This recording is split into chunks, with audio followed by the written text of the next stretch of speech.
Suburban Temple Kolami.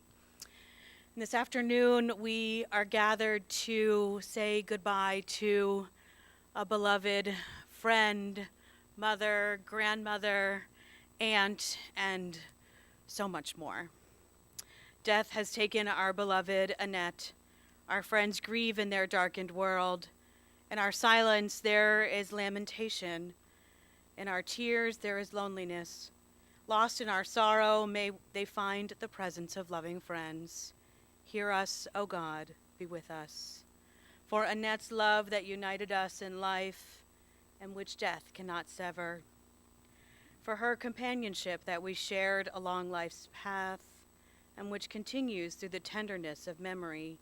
For the gifts of her heart and mind that brought us joy and happiness and is now a precious remembrance. For all these and more, we give our thanks to God. In this time of grief, we listen to the voice of our sacred scriptures that brings us the ever new message of God's nearness. It tells us of our kinship with the Creator, in light as in darkness, in joy as in sorrow, in life as in death. If you know the words of Psalm 23, please join with me. The Lord is my shepherd, I shall not want. He maketh me to lie down in green pastures. He leadeth me beside the still waters. He restoreth my soul. He guideth me in straight paths for his name's sake. Yea, though I walk through the valley of the shadow of death, I will fear no evil, for thou art with me. Thy rod and thy staff, they comfort me. Thou preparest a table before me in the presence of mine enemies. Thou hast anointed my head with oil. My cup runneth over. Surely goodness and mercy shall follow me all the days of my life, and I shall dwell in the house of the Lord forever. Rabbi Alvin Fine wrote, "Birth is a beginning and death a destination, and life is a journey.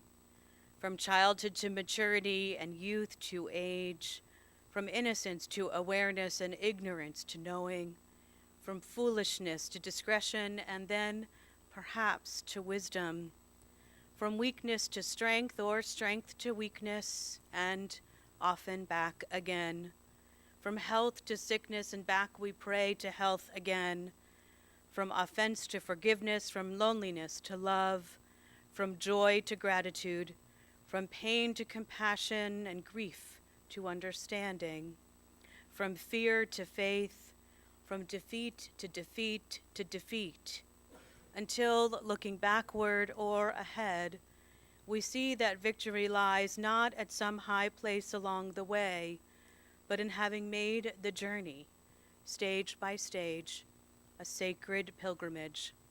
Birth is a beginning, and death a destination, and life is a journey, a sacred pilgrimage to life everlasting. One of the amazing things about Annette that many of us know is that she was very organized. And as Sandy was looking through some of Annette's things just last night and this morning, she found an envelope with a poem inside that said, "To be read at my funeral." And so I'd like to ask Sandy to come forward to share the poem.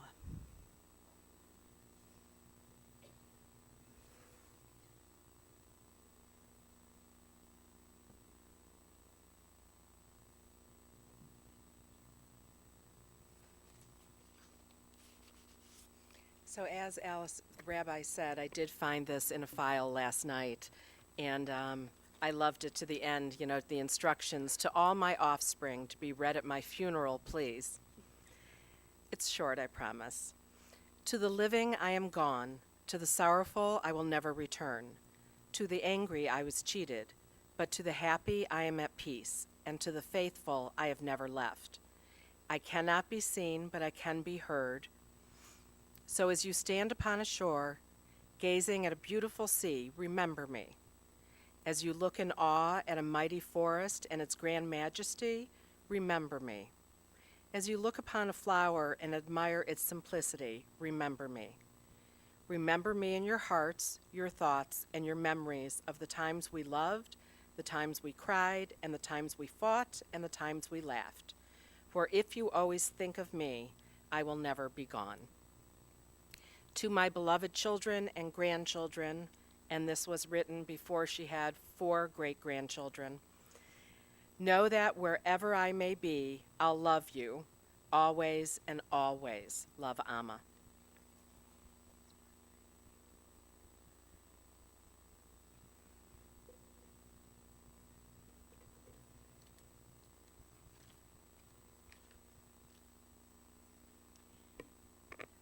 In his sorrow, Job cried out, Adonai Natan va'Adonai lakach, Yehi Shem Adonai mevorach. God has given, God has taken away. Blessed be the name of God. An ancient people, we are well acquainted with grief and with the valley of shadows. Death and sorrow are not strangers to us, yet the centuries have taught us that a good name endures beyond the grave, and that there is strength in faith. With Job we say, Adonai Natan, God, you have given. You gave us a loved one, you gave us Annette, who will never be forgotten. For all that was good and enduring in her life, we offer the deepest thanks of our hearts. And today we say, Adonai lakach, God, you have taken away. We pray for the strength to turn our broken hearts into an altar of trust, before which we acknowledge your sovereignty and your love. And we say, Yehi Shem Adonai mevorach, blessed be the name of God, now and forever. This afternoon we gather to bid farewell to Annette Lusher. We are sad. We are also grateful. How grateful we are for Annette, for Amma, who taught us so much about family and friendship, about learning, about forging a unique and meaningful path. She also taught us about never leaving the house without lipstick. Annette was a first-generation American born to Rose and Ben, who emigrated from Romania. Annette adored her siblings, Fran of blessed memory, and her much younger brother, Bart. From Rose and Ben, Annette learned the importance of caring for family. Annette was always the life of the party. She could dance, and she was so social. At the same time, she was also recognized for her intellect. Both she and Bart were proud to be part of the Major Works program in Cleveland, which recognized gifted and talented students. In fact, Annette was the first person in the family to go to college, with Bart to follow a few years later. While studying, Annette was set up on a date with Bob Lusher, who was home from the Army. For Bob, it was love at first sight, and a true love story was born. Annette and Bob's relationship was the stuff of legends. Joyously, they welcomed children to widen their circle of love, Barry, Jeff, and Sandy. Annette left teaching, she was a speech therapist, to become a stay-at-home mom. But we all know Annette never stayed home. She was active with the children's activities. She was active with local volunteering in impressive ways, eventually being the first woman to be elected twice as president of the Mount Sinai Women's Auxiliary for the junior and senior groups. She was also passionate about making a difference in her community and the world. This translated into political and social action. Sandy remembers that Annette was active protesting the Vietnam War, and that Annette allowed Sandy to miss school to protest with her. Additionally, Annette volunteered and then began working for Howard Metzenbaum.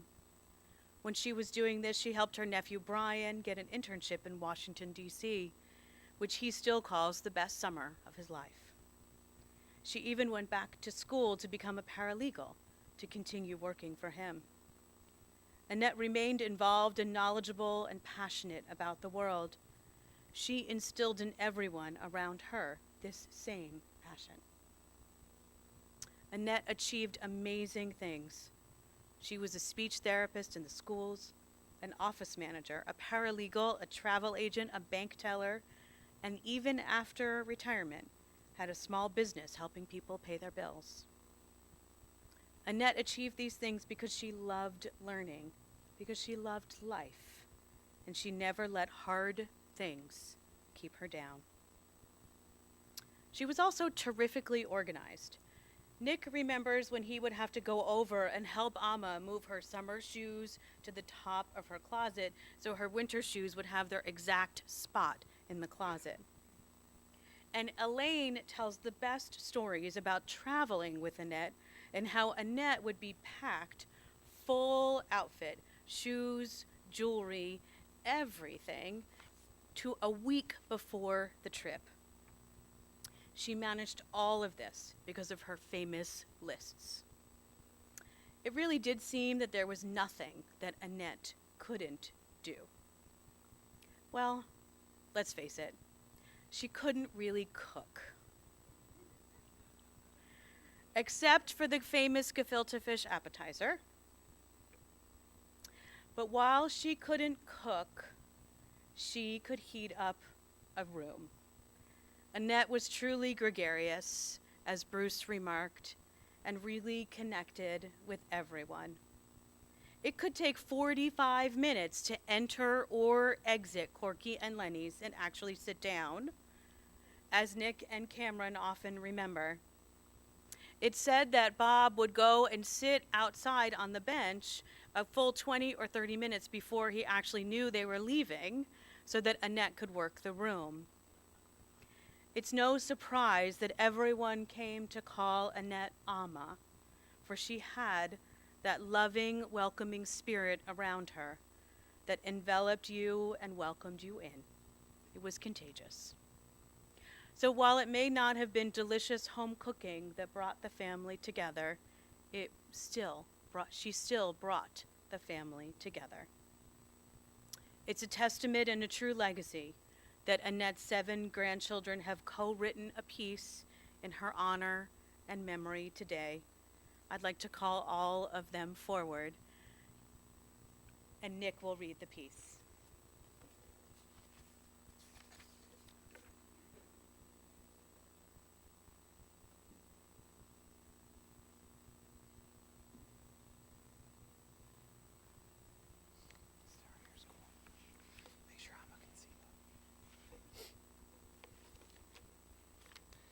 Matriarch, loyal, kind, proud, intelligent, always present. Amma was all of these things and more. It didn't take much to make her happy. A phone call, a card, a visit, a simple kiss. She lived to make our lives better. As my cousin Ben said, it may sound greedy to want more days with the person that lived such a long and full life, but that was the subtle brilliance of Annette Lusher.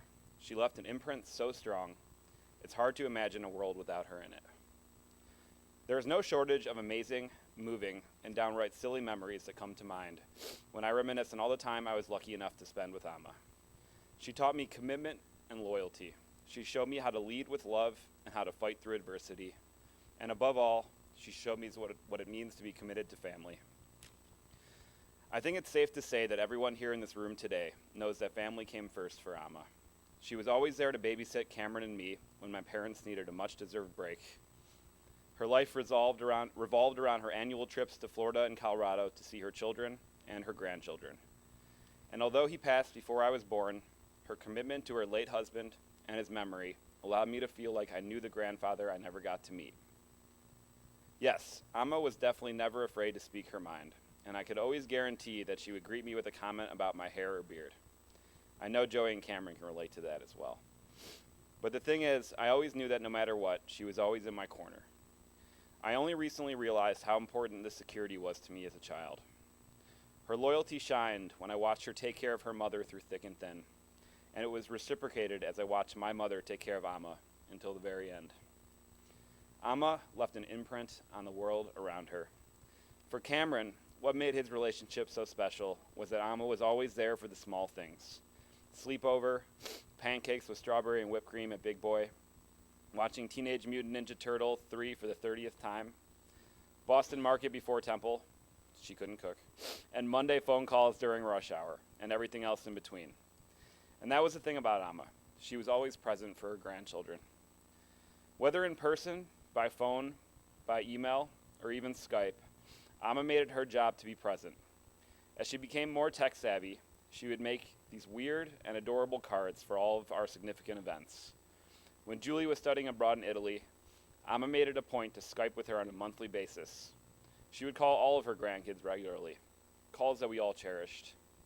Julie always looked forward to those calls, and it was only when they stopped that she realized how much she had come to depend on them. Robert said it best when he said that Amma taught us that life is truly at its most rewarding when you share it with those you love. Amma left an imprint on the people around her. Maria recounted from day one, Amma welcomed her into the family. Amma was all in, immediately and without hesitation, and showered Maria with the true love that only a grandmother can emit. This kindness is something that Maria will cherish forever. She also loved going to the movies. Her mark of true love was that she always let us choose the movie, even when she knew she would hate it. That said, one of the few movies she did enjoy was Remember the Titans, and we know this because she stayed awake during it. As Joey recalls at one point in the movie, a crowd of people gives a standing ovation for the mother of an injured player. And Amma was so moved by this scene that she spontaneously stood up in the theater and started clapping as well. As an 11-year-old kid, it was embarrassing. Looking back now, that was just Amma. She was a woman that taught us to be true to ourselves and to our beliefs, to stand strong in the face of adversity, and to not care what other people think, even if you are the only one standing and clapping in the middle of a dark movie theater. Amma, you left an imprint on all of us here today. You were a beacon in the darkness, a bridge between the old ways and the new. You experienced more tragedy and loss than anyone should ever have to endure, and yet amazingly, you never lost your capacity to love. You never lost your kindness or your loyalty. You never stopped being present, and you were always beyond proud to be the matriarch of the Lusher family. You were a smart woman with an easy and contagious smile. You left an imprint on me and on all of us, and for that we were forever grateful. Thank you.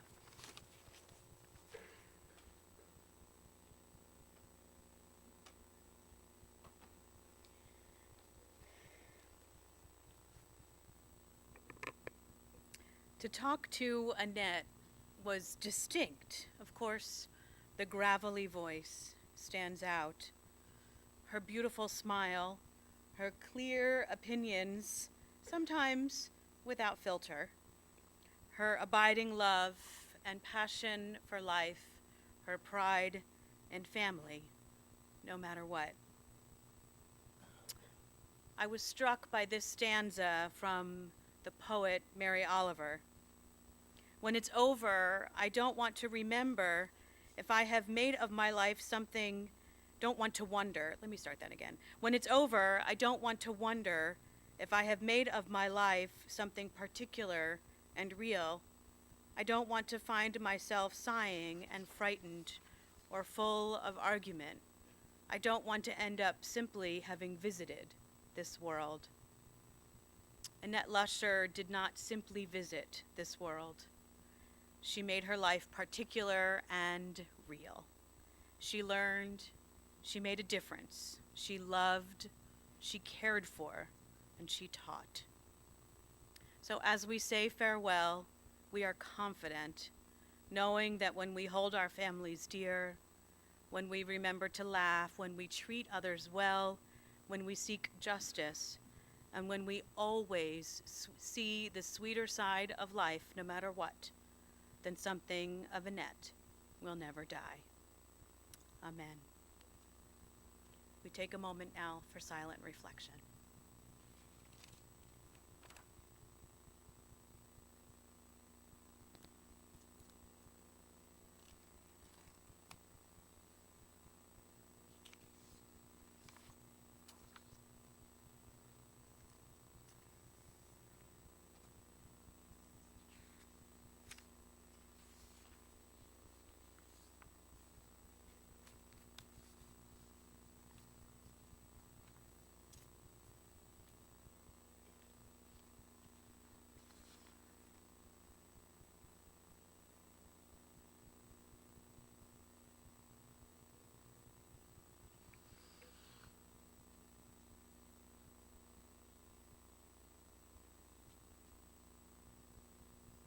In the rising of the sun and in its going down, we remember them. In the blowing of the wind and in the chill of winter, we remember them. In the opening of remember you, Annette. In the blueness of the sky and in the warmth of the sun, we remember you, Annette. In the rustling of the leaves and in the beauty of autumn, we will remember you. In the beginning of the year and when it ends, we will remember you. When we are weary and in need of strength, we will remember you. When we are lost and sick at heart, we will remember you. When we have joys we wish to share, we will remember you, Annette. For as long as we live, you too shall live. For you, Annette, are now a part of us, as we will remember you. We come now in our service to our final prayer, El Malei Rachamim. In this prayer, we ask for God to envelop Annette as if God had open and loving arms. Immediately following El Malei Rachamim, we will begin and prepare for our processional to Mayfield Cemetery. Please rise as able.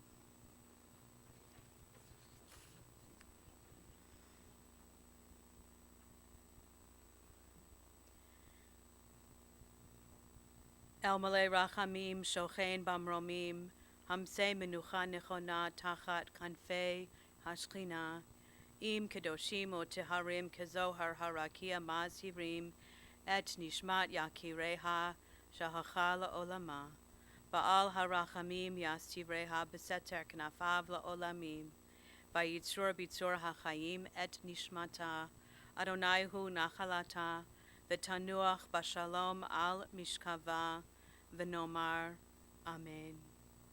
God of abundant mercy, God most high, may the soul of our loved one who has gone into eternity find the gift of perfect peace in your embrace, together with the holy and pure whose light shines like the very radiance of heaven. Compassionate God, hold her close to you forever, so that her soul may be bound up in the bonds of everlasting life. May she find a home with you, O God, and may she rest forever in peace. And together, let us say, Amen.